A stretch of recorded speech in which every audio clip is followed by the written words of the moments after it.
রাজধানীর Uttara Diabari milestone school and কলেজে বিধ্বস্ত হওয়া বিমানটি শেখ হাসিনা আমলে কেনা বলে দাবি করেছেন জাতীয় নাগরিক পার্টি দক্ষিণাঞ্চলের মুখ্য সমন্বয়ক হাসনাত আব্দুল্লাহ। বুধবার দুপুরে চাঁদপুরের বাস স্ট্যান্ড এনসিপি পথসভায় তিনি দাবি করেন, হাসনাত আব্দুল্লাহ বলেন যে বাংলাদেশের আকাশ থেকে বিমান ভেঙে পড়ে, ভবন ভেঙে পড়ে, আমরা সেরকম বাংলাদেশ চাই না।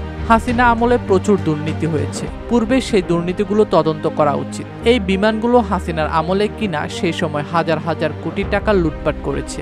আমরা বিমান বাহিনীর ভাইদের নিরাপত্তা চাই। আমাদের নিরাপত্তার যেসব সরঞ্জাম রয়েছে এসব সঠিক কিনা, ঝুঁকিমুক্ত কিনা আপনাদের বিবেচনা করতে হবে। ডেস্ক রিপোর্ট, দৈনিক দেশকাল।